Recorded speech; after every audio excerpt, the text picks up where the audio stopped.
pada program Kuliah Kerja Nyata tahun 2020. Assalamualaikum warahmatullahi wabarakatuh. Alhamdulillahirabbil alamin, wassalatu wassalamu ala asyrafil anbiya wal mursalin wa ala alihi wa sahbihi ajma'in.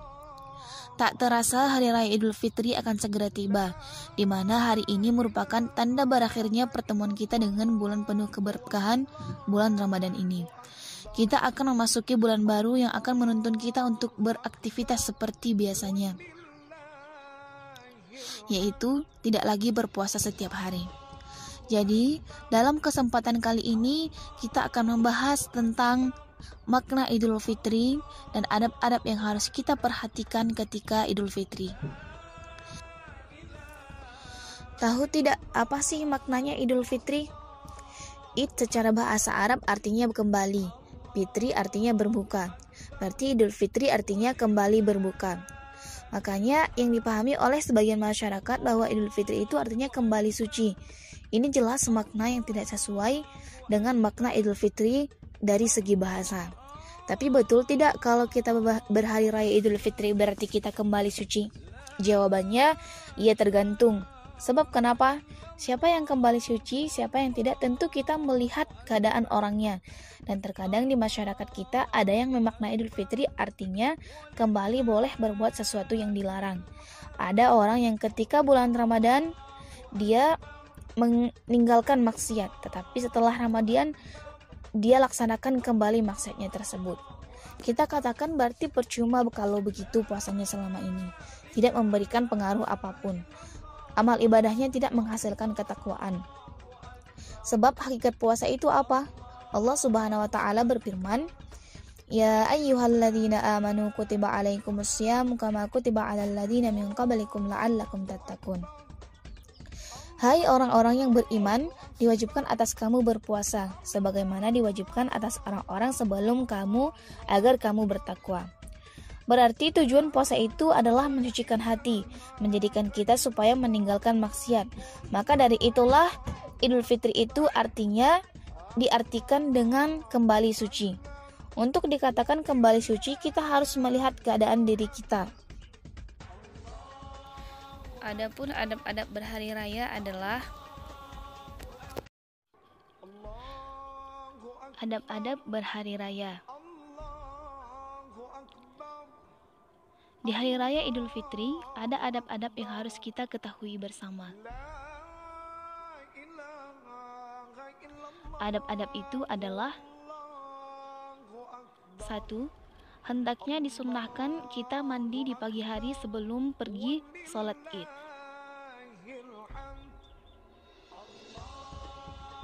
Sebagaimana dalam riwayat Ali radhiyallahu anhu yang dikeluarkan oleh Imam Al-Baihaqi bahwa disunnahkan mandi sebelum kita pergi menuju sholat Id. 2. Di hari raya Idul Fitri kita berusaha untuk memakai pakaian yang bagus.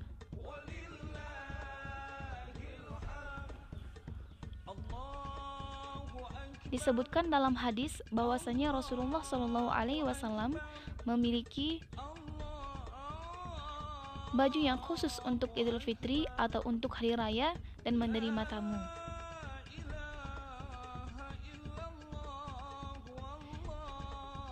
Di sini harus digarisbawahi bahwa baju tersebut adalah baju yang bagus, tidak perlu harus baju yang baru.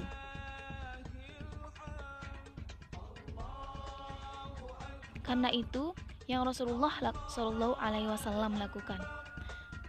3. Adabnya adalah kita makan dulu sebelum kita berangkat untuk pergi sholat.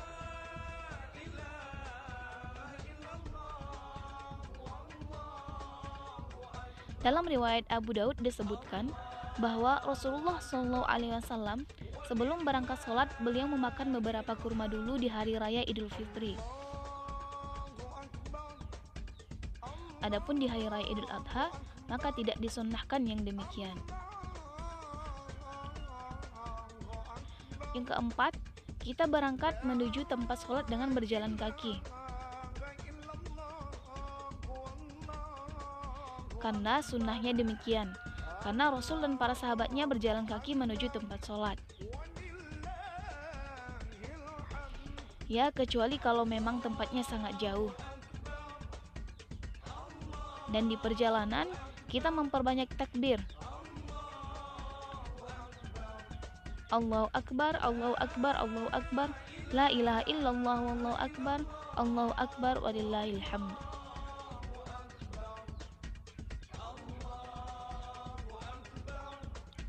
Lima, kemudian sampainya kita di tempat lapangan, kita terus bertakbir. Sampai kemudian imam pun memulai sholatnya. Dan sholat id atas pendapat yang paling kuat adalah sunnah muakkad. Kenapa? Karena Rasulullah SAW memerintahkan seluruh kaum muslimin termasuk wanita-wanita yang haid, yang dipingit, untuk menyaksikan yaitu sholat id. Hadis riwayat Bukhari. 6. Kemudian setelah selesai sholat disunnahkan kita untuk mendengarkan khutbah imam. Dan mendengar khutbah imam ini kata para ulama hukumnya sunnah saja, tidak sampai wajib. Namun kalau kita menghadirinya tentu itu lebih baik. 7. Kemudian setelah selesai sholat id kita pun kemudian diperbolehkan untuk saling memberikan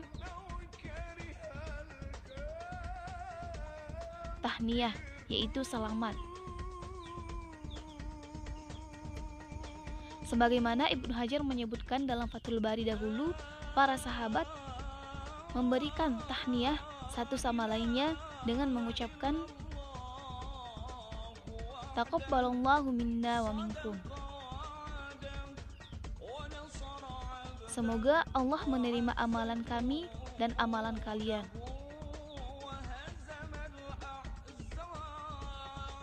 8. Dan pada hari raya Idul Fitri maupun Idul Adha sangat dianjurkan kita memperlihatkan kegembiraan.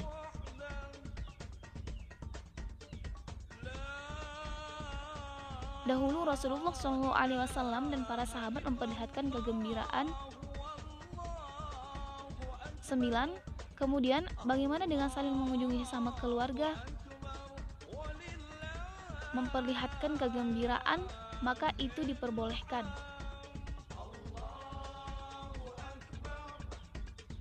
Karena dalam hal ini tidak ada batasannya dalam syarat. Namun tentunya jangan sampai orang yang bukan mahram saling berjabat tangan.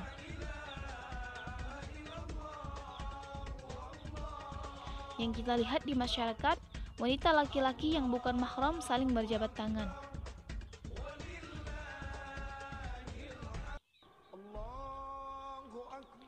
Ini perkara yang tidak benar dalam syariat.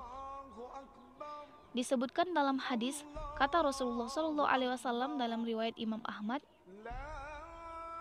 lebih baik kepala seseorang ditusuk dengan jarum besi daripada dia memegang wanita yang bukan mahramnya. Sekian untuk penjelasan kali ini, semoga bermanfaat. Semoga sebelum Ramadan meninggalkan kita dan berpisah dengannya, kita mampu meninggalkan hal-hal yang berbau maksiat, menutup pintu masuknya setan, menutup pintu neraka, dan membuka pintu surga. Ala kulli hal, mari kita berdoa dan bermunajat dengan doa perpisahan bulan Ramadan, yaitu dengan berdoa, Ya Allah, janganlah Engkau jadikan puasa kami saat ini sebagai puasa yang terakhir dalam hidup. Sekiranya Engkau jadikan puasa ini sebagai puasa yang terakhir dalam hidupku, maka jadikanlah sebagai puasa yang dirahmati, dan janganlah Engkau jadikan sebagai puasa yang hampa atau ditolak. Amin ya rabbal alamin. Semoga dalam puasa kali ini kita tetap istiqomah, tetap beribadah seperti biasanya, sehingga kita bisa mendapat makna Idul Fitri yang yaitu yang kembali suci, dan ibadah puasa kita diterima oleh Allah Subhanahu wa taala. Sekian, assalamualaikum warahmatullahi wabarakatuh.